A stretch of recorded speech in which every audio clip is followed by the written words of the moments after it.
I was born in Canada, as were my parents. We all grew up in Western British Columbia.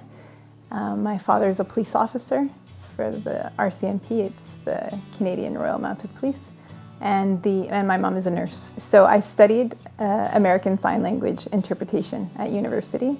I wanted to become a sign language interpreter for the deaf. My university career was done in Winnipeg. I worked as an interpreter for a little while.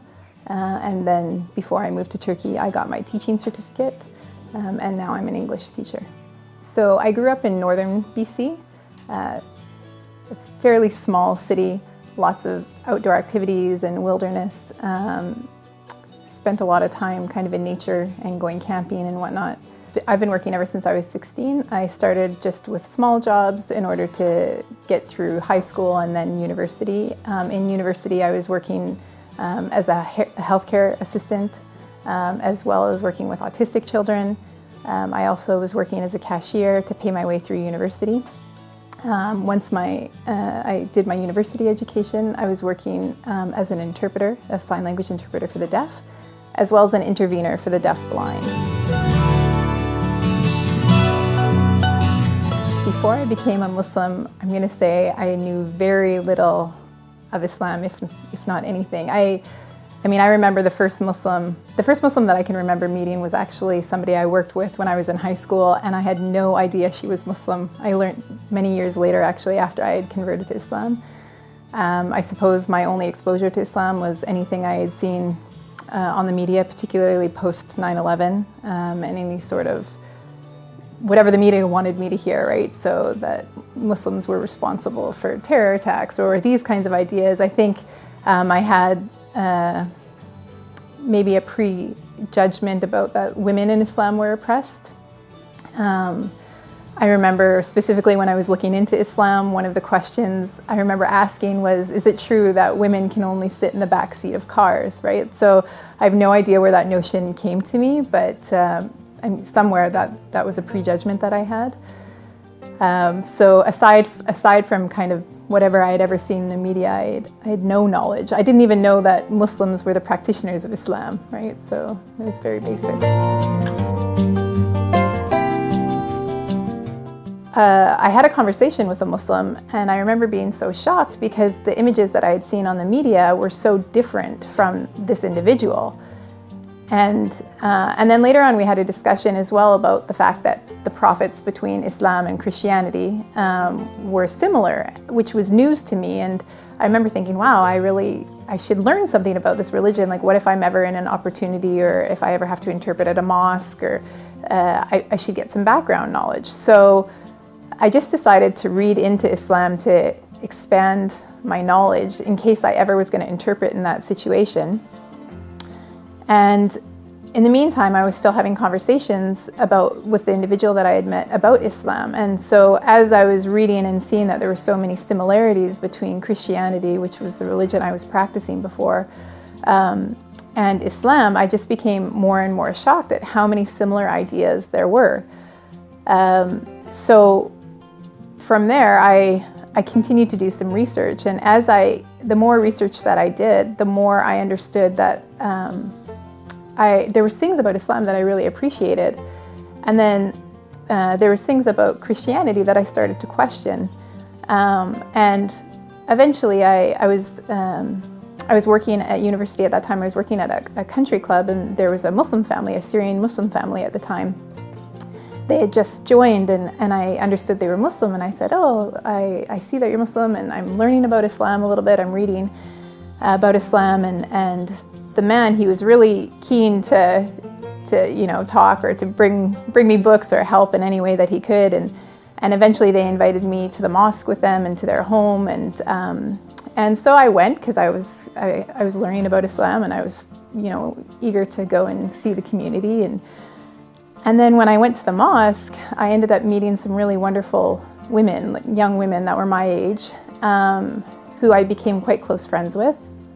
And slowly, without even my knowing it, the search that was just initially just to kind of become a better human being and to gain knowledge, I started to ask myself some serious questions about, like, is this something that I really believed? And what were the questions that I was struggling with within Christianity, and these are things that I needed to contemplate more.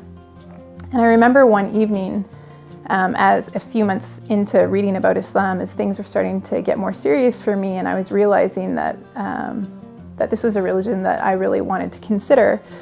I remember praying at night and just asking Allah, and I just saying, Allah, whoever you are, or God, whoever you are, if you're God of Christianity or if you're God of Islam, show that to me and kind of give me a sign, but make it clear to me, right, which is truth. And after I made that supplication and I prayed that prayer that night, it was, everything just became so much clearer. I really met amazing Muslim people in my life. The questions that I was struggling with, just about the faith or about modesty, like covering, or monotheism, or the history of the Quran, like all these kinds of things, God just kept putting people in my life to answer those questions. So I was really concerned about the fact that I was looking into Islam, but people didn't know that. I hadn't told my friends, I hadn't told my family. And what was that going to mean if I did accept Islam, and how would they receive me? And so I had made that prayer about, God, who are you? God of Christianity, God of Islam. And I made an appointment with the chaplain, the pastor of the Christian community on our university campus. And I had asked him, I sat down with him and I said, look, I'm at the point where I'm questioning my faith, and I have some questions, and if you can't give me an answer, I believe I'm going to become Muslim. And a lot of the questions particularly were with the Bible, actually, and how the Bible was selected, and how the books of the Bible were selected, and the canacity of the Bible, and why wasn't the original Bible in existence, and why was there such discrepancy between the different versions of the Bible, and whereas the Quran has been preserved for 1400 years, and that was something that was really significant for me, because God, even in Christianity, God says He will protect His word, and there was the Quran that was the message of God, that even if it was physically destroyed, it would be protected because so many people have memorized it, and the original is still in existence. And then here was the Bible that there was no original, and within the versions there were so many, interpretations. And so I sat down with this pastor and I asked these questions, and he couldn't give me any answer. And he said, in the end, you just have to believe, and that's what faith is, and you just have to believe. And that was a struggle for me. That didn't feel right, because I felt surely religion and belief, it's more than just like a hunch, or it's more than a feeling, or it's more than an idea. Like I wanted something that felt more concrete. And the same weekend at my university, there was a conference that had been put on by the local Muslim Student Association, and they brought in a speaker from England. And I just remember walking in that weekend, and all of the youth were there, all of these students, and everybody wanted to meet him. He was quite popular at the time. And everybody wanted to talk to him and spend time with him. And I walked up to him, and he just sat and answered all of my questions. And I just remember thinking, wow, I went to this pastor and I had these questions, and he couldn't give me his answers. He couldn't be clear to me. And then this man who everybody wants to speak with, he dedicated hours, literally hours of his time to just sit there and to answer my questions. And the other really unique part of it, because I asked him the same questions I asked the pastor, I asked him questions about the Bible. And this brother from England, he gave me the history not from the Muslim perspective. He was a comparative religious scholar, and he gave me the perspective from the Christian church, from the Christian history books. And he said, look, this is the history. If you want to go read about it, you can just go to like a Christian textbook that you'd find at a Christian university. And I so appreciated that perspective, because I didn't want his bias. I wanted truth. I wanted something concrete, which is what I had gone to the pastor for. And And in that moment, I felt like so much relief that I was like, there it is, there's the facts. But at the same time, I questioned, why had I never learned this when I went to church or Sunday school? Because I was very active in the Christian church growing up.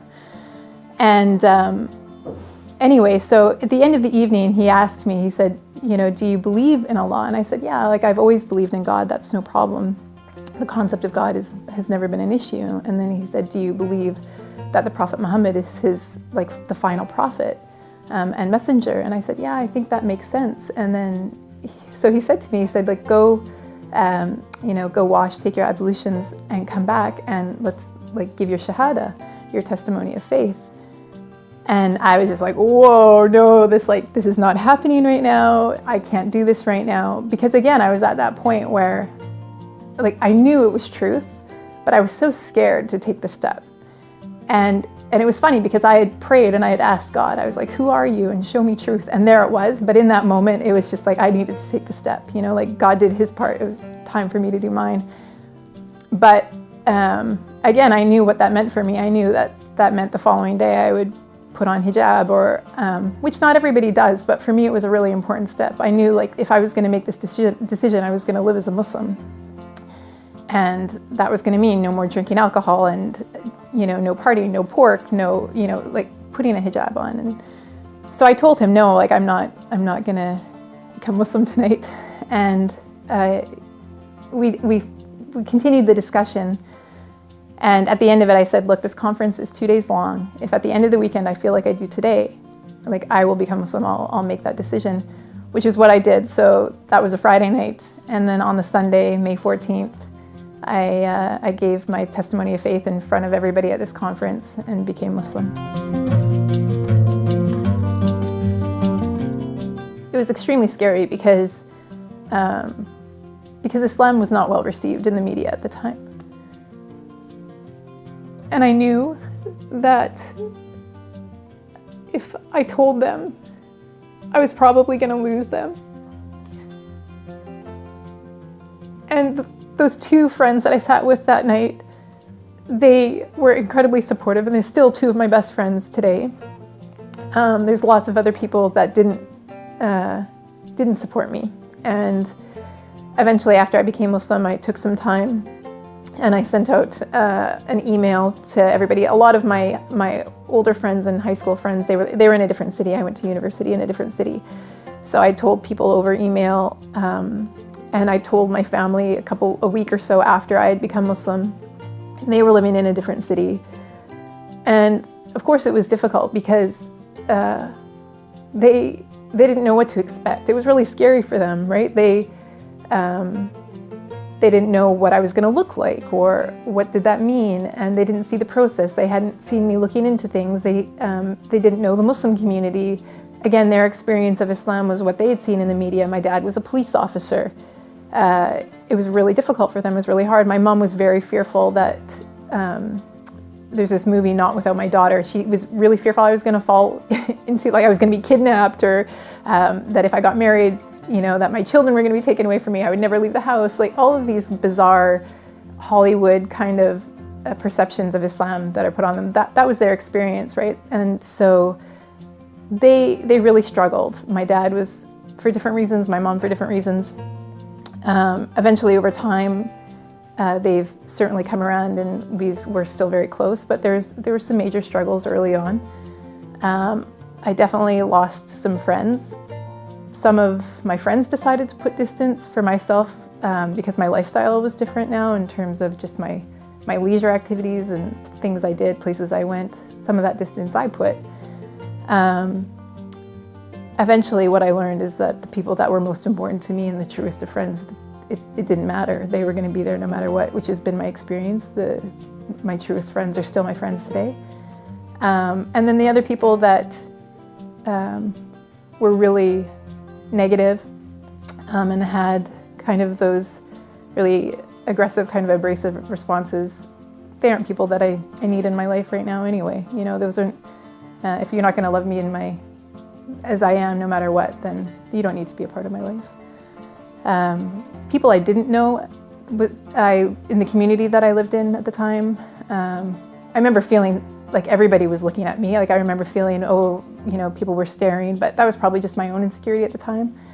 Although I certainly did experience some discrimination within the community. But overall, my experience has been quite positive. Certainly the Muslim community opened their arms to me and were incredibly supportive, and I felt so much love and such a sense of community and respect there, which was extremely helpful early on. Having that community connection, I think, was major. It was very key in terms of my feeling so strong and willing to continue when things were difficult. But otherwise, yeah, it's been okay.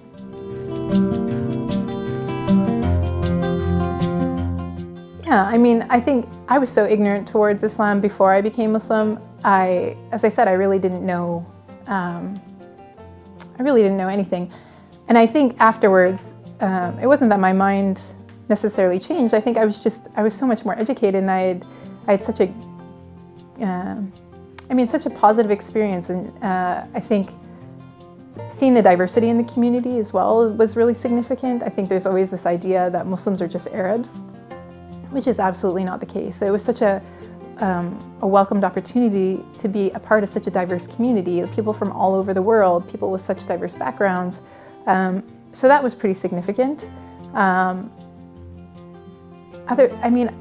Opposed from that, I don't think I had a lot of other predisposed ideas or notions about it.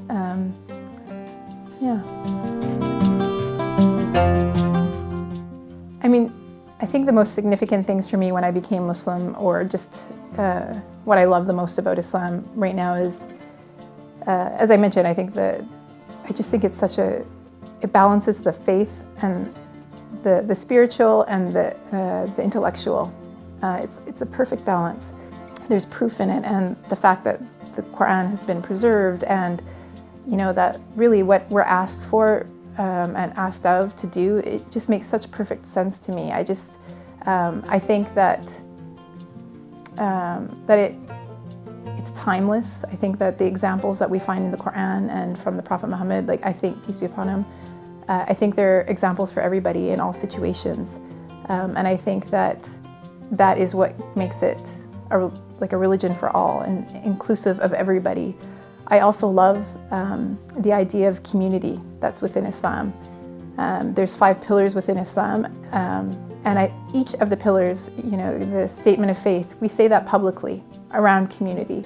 We pray as a community facing the same direction at the same time, often in congregation with one another. We all fast the same month of Ramadan. Again, it's a community action. We give charity as zakat. We have to do that to support our community, to take care of the people in need. And then if we go to Hajj, again, this is Muslims all going to the same place, doing the same pilgrimage together. Community is such an integral part of this religion. And we're all on the same playing field. That's enormous to me in terms of there's no racism, there's no tribalism, there's no sense of somebody being better because of money or education or status. We're all the same, and I think that when that's understood, and it's just something so beautiful, and it really just shows how this is a religion for everybody, and how we need to connect with one another, and we need to serve one another and worship with one another, which I think is really what we need to do as humanity, for the sake of the preservation of the earth and preservation of mankind, and just be good and take care of one another. And I think that Islam really encompasses that. And that's like the beauty and the truth of Islam that I wish I wish that was on the media more. I wish that was the message that was being shared all the time instead of the negativity.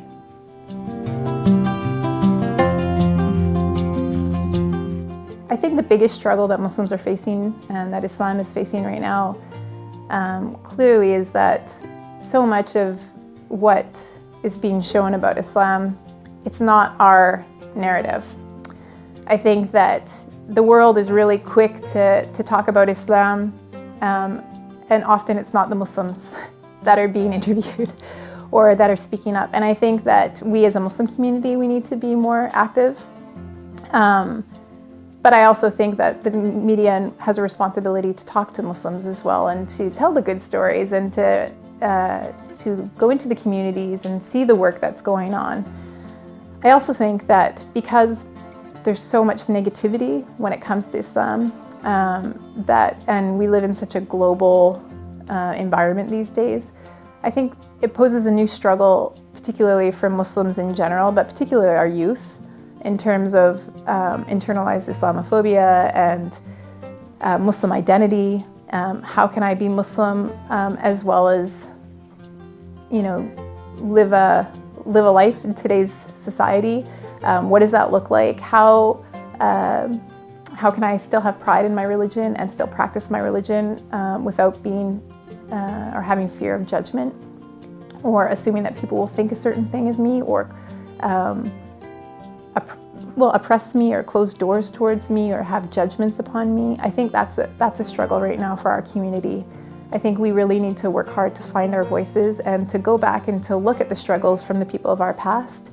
As I said, the Quran is timeless, and I think that there's true knowledge and wisdom to be taken from those stories and to apply to today's society. And if we can do that, and we can find our voices, and if we can just and not hide from who we are. It's okay that we're Muslim, right? So just tell our own stories. I think that will. I think that's really important for our community right now. I mean, I've been Muslim in the West, and I've been Muslim here in Turkey. There's definitely different experiences and different struggles. I mean, certainly within Canada. Canada's a pretty welcoming country. It's pretty diverse. We lived in Toronto. It's an extremely diverse city. The mosques are very, very active. There's a lot of learning to be had, lots of conferences. The mosques are the center of the community. People are going there for activities and sports and community engagement. And because it's necessary to keep your Muslim identity, the mosque is the hub of the Muslim identity, they're really precious things, and it feels very much alive. And you really understand your community and how important that is.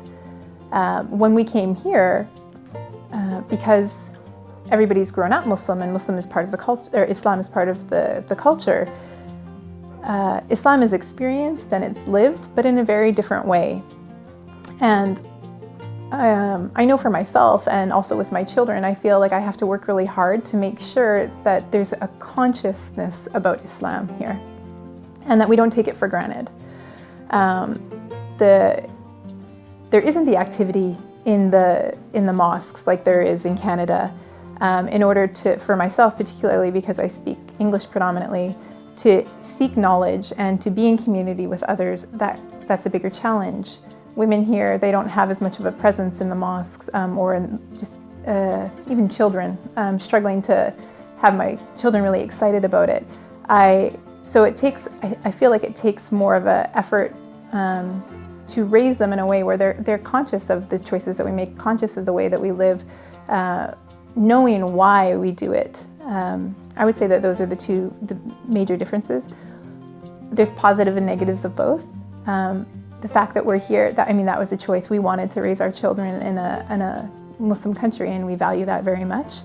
That being said, I really do hope that one day my children will experience an excitement and a love for the mosque that they did when we were in Canada. I think the best way to tell others about Islam is to make sure you know the religion yourself. I mean, I think that we are responsible as Muslims to educate ourselves and to practice and adhere to the commandments of the Quran and of Allah. And I think that if we do that, that's the best example. I think, we know the Prophet Muhammad was the best example for mankind. And the way that we know he won the hearts of the people is because he was trusted, he was kind, he was generous, he was forgiving, he was merciful.